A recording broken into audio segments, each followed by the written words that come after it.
This is Living with Sunny and my partner Thomas. Today we have a wonderful guest that I'd like to introduce to all of you, Michael Stanley Jones. Michael is a wonderful human being. He is working with the UN on environmental policies. We'll learn a lot more from him shortly, but he is a champion to bettering the world that we live in. He lives it, he breathes it, he talks about it, he inspires everybody. Michael, welcome. Thank you very much, Sunny. It's a pleasure to be here. Welcome to the show, Michael. Thank you, Thomas. You know, there's a phrase that caught my attention when we were chatting the other day. It is the science of human ecology. I think that in a way, Michael, that sums up the whole narrative around creating a sustainable planet. Because the problem in this world is, I don't think anybody else but human beings. We are the one who are creating all the problems for all reasons, right or wrong, or sometimes indifferent. Share with us your point of view and the things that come to your mind when we use the term the science of human ecology. I started as a young professional intending to be a teacher. And I thought a lot about education, about how we train ourselves to become fully human, to become actors in a natural and a human world. And I quickly discovered that in various roles and professions, we are funneled into narrower and narrower boxes or tunnels, and we isolate ourselves from the world around us as we become specialists, as we become more skilled, more professional, perhaps even more successful within the narrow bounds of a discipline. I studied political science. Prior to that, I studied linguistics, and prior to that, I studied literature. And I became committed to interdisciplinary education, to breaking the boundaries and moving across fields. Well, what's the biggest boundary? The biggest boundary in Western education is between the humanities and the sciences. And ecology was the first science I encountered, maybe natural history before it, but ecology brought together the natural sciences and the human sciences and helped us understand our place in the natural world. Well, understanding the natural world is not enough. We actually have to live in the natural world. And to do that effectively, we have to understand how our behavior, how our values, how our goals, the things we seek in life are interacting with the natural world, which has its own boundaries, its own rules, its own substance. And that's a hard substance. And humans have, well, for as long as civilization, so-called, has existed, humans have banged their head against the barriers of nature. In the Enlightenment, in the Renaissance, the High Renaissance, through the scientific revolutions of the 17th and 18th century, through the discoveries in the 19th century, all the way through quantum mechanics and relativity theory in the 20th century, and now string theory and many other things. Often the motive has been, how can we surmount those barriers of nature? How can we surpass the natural limits? How can we be inventive and creative and recreate the world we live in? Well, I'm afraid that's not good enough. We have that Faustian ambition. You remember Christopher Marlowe's great play, Dr. Faustus, and later Goethe repeating the act with his two-part Faustus. Faust tried to overcome the barriers of human nature and human nature in a natural world. Goethe's great story, great poem, revels in the beauty of nature. It's a fantastic portrait. However, the lead character is a dangerous man, a human being who doesn't accept the limits of his own humanity, and therefore doesn't know how to live in nature, and brings about tragedy. So that's an object lesson I brought from my early studies of literature to my work on human ecology, to my work on environmental sustainability. And currently I work with a project of several UN agencies, the principal ones being the UN Development Program and United Nations Environment Program, on Poverty-Environment Action for Sustainable Development Goals. Well, not only does it bring two agencies, one that has the mandate to address poverty, to eliminate poverty, SDG 1, Sustainable Development Goal 1, but the other that is principally concerned about the environmental sustainable goals, life underwater, life on Earth, climate crisis, and other aspects of the natural world that we need to learn to live in. So I not only work for two agencies, but I work across the interface of human livelihoods, of equity, and of environmental sustainability, which means respecting and harmonizing humanity with nature. Beautiful. So Michael, I had a wild thought. What if the leaders of the developed countries came together and saying, we are going to declare $1 trillion moonshot prize, and we're going to give $1 trillion out to the most or the best solutions that create sustainability in the world? What if that happened? Do you think that will have a massive impact, a massive ripple effect, if $1 trillion was put on the table and saying, this is for all the people, all the entrepreneurs and everybody out there, 7 billion and counting, that you come up with solutions, we'll evaluate what you're doing, we will fund pilots, your pilots are successful, we give you more, but we're putting $1 trillion on the table. I'm afraid, Sunny, that $1 trillion plus has already been on the table since 2015. When the 2030 Agenda for Sustainable Development was adopted by the General Assembly of the United Nations, all 193 member states signed up to the 17 Sustainable Development Goals. That was quickly followed by the Paris Agreement to address the climate crisis. And that agreement was backed by a pledge by the developed countries of the world, by the OECD countries, Organization for Economic Cooperation and Development, by the richest 20 countries plus others. There was a pledge that $100 billion annually would be invested in bringing our global economy back in line with the limits of nature, such that we could stop the temperature increase from accelerating beyond 1.5 degrees Celsius on average. That $100 billion annual pledge means over 10 years, $1 trillion should have been mobilized or would be mobilized by 2025 to invest in a net zero carbon economy, an economy that will stop the accelerating temperature shock to our planet. We are nowhere near the level of investment we need to transform a global economy. I'm afraid donor countries, especially in the wake of COVID pandemic and the economic crises that caused, coming in the wake of another economic crisis that happened in 2008, 2009, and lasted to the early years of the last decade. Governments don't have the wherewithal. They certainly don't have the political will. It's not that there isn't enough capital in the world to be invested in solutions. $1 trillion challenge might attract some entrepreneurs. It might attract some brilliant solutions.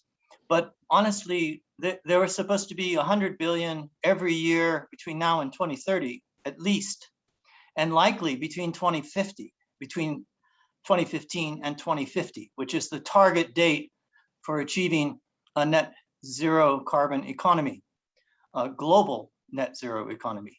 And if that's 100 billion every year for 35 years, yeah, that's my math.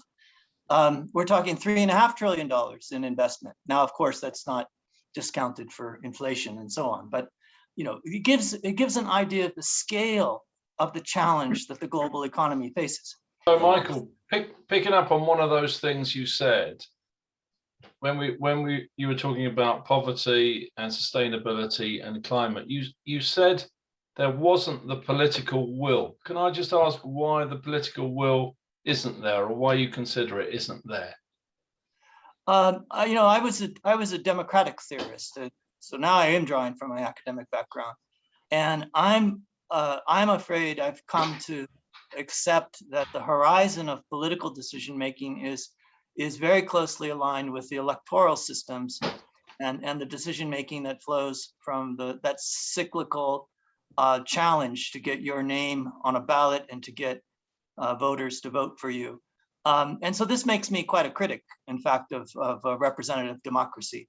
But what we see again and again is countries shortchanging the future because they only care about what happens in 2 years or what happens in 4 years.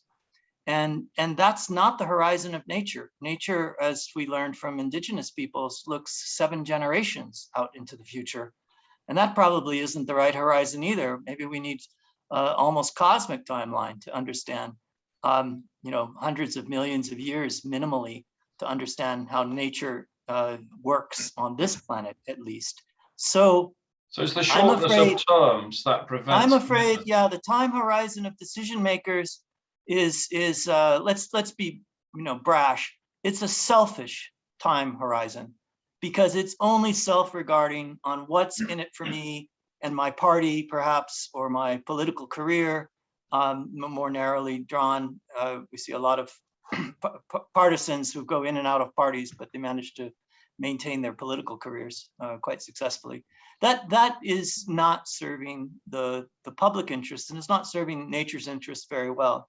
Now, I don't want to throw a criticism out there of democracy because I'm a huge fan of democratic governance. So let me switch, not from government, but governance, because government suffers from that cyclical limitation, that too short time horizon to care about the future. But governance is the continuous process, the continuous dialogue between people and nature that we need to have so we can make informed decisions and so we can protect the future from our present greed. Thank you. Michael, let me paint a scenario for you. And I hope that everybody listening to us will paint the same scenario for themselves, no matter what position they are in or whatever they do.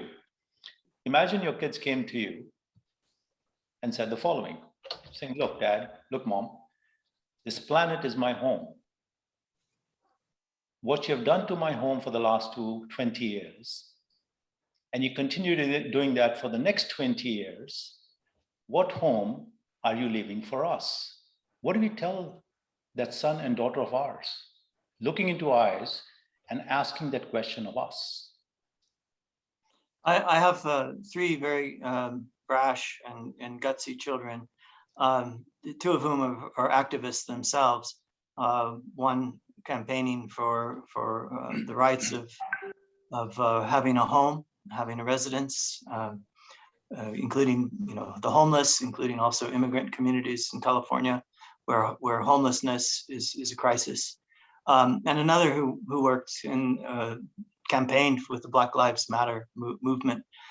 Whatever the merits of those 2 causes, my children have come to me, and they have partly appreciated that I spent much of my adult life working on sustainable development. They also can point at the rank hypocrisy of my generation. We wanted it all. We wanted to be appreciated for being light green, but at the same time, we still drove our cars, we still fly our planes, we still consume too much protein and burn through the planet's carbon budget in half the time that our grandparents did. So it's unsustainable. I was asked recently if I'm angry about what we've left for future generations. Anger for me comes from understanding that I myself have not lived up to the ideals that I set. It's a reaction of fed by the disappointment and by the recognition that there is an element of hypocrisy, even among the best-willed and best-informed actors on the planet. So far from perfect. However, I do believe you need to set goals, and you need to set goals based on high ideals and values that you can respect and defend. And so, yes, set a high standard. If you fail that standard, and you likely will, because we are humans and we are fallible creatures, that's no reason not to set the highest standards.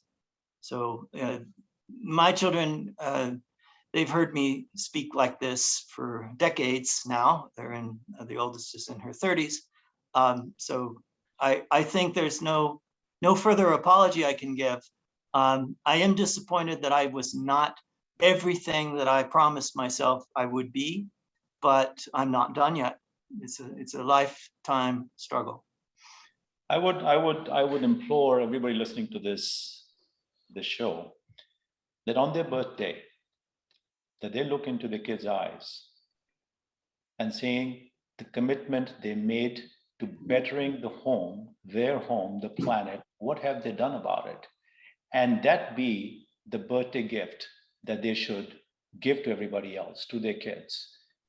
Because it's almost like I'm thinking, would it be nice if we publish, if the UN did this, for example, the Planet 20 report, where they take the 20 countries, in each country, 20 companies and 20 individuals globally, and they showcased what they have done when it comes to keeping our home, the planet, clean, or making it cleaner. And that is like a badge of honor that is publicized to the world in one unified voice. And on top of that, Michael, what if all of these things are happening around climate change, and there's narratives, there's initiatives, foundations are doing stuff. How can we create one voice in the world? Bring all these people together on a common platform with one voice, saying 7 billion people are listening to one voice. I think, Sonny, the closest we've come to that was the process we went through to articulate and then adopt the 2030 agenda. There were, if I recall, and I hope this number isn't grossly inaccurate, but I recall there were 300 inputs from the public into what became 17 sustainable development goals. But even 17 goals to be monitored and measured needed 169 targets. And those targets needed 230 plus indicators to track whether we were on target to achieve those 17 goals. That is the agreement, the covenant made by all member states. And that's pretty good. It's aspirational, but it's also realistic. It's grounded in the voices of 3 million inputs. I think, though, we somehow lost momentum because we stopped with that. What if we had continued every year adding 3 million more voices? And what if the complexity of having 169 targets and 17 goals could have been captured in a blockchain application that would help us keep track of how our actions actually comport with those goals and their targets? We're still waiting. I worked in the field of fashion. The United Nations Alliance for Sustainable Fashion was launched in 2019, and I was the inaugural secretary of that UN interagency effort. And we were constantly asked, what is sustainable fashion? What are the standards? And my answer was always, we have 17 goals, we have 169 targets. And if your action is comporting with those, if it's promoting the achievement of those goals, and not causing backsliding in against another goal or its targets, then you are net promoting sustainable development. If you're only looking at a handful of targets and you're ignoring the rest of the world, if you're looking at the environment but you're ignoring social conditions, if you're not polluting but at the same time you're using child labor, then you're not in sync with those goals. You're not respecting the agenda. So the solution, I think, is a fourth industrial revolution solution, that we will use blockchain applications to track, monitor, and inform decisions and choices we make in the marketplace. And if I had to pick where we start with that, people in their imagination often think, well, consumers will walk into a department store and they will scan a garment, and there will be a QR code, and then they'll read out on their web, on their mobile phone, Was this produced sustainably? Did it cause pollution? What's the carbon footprint? Very nice, very, very good advancement in applying technology to sustainability. However, that's not where I would start.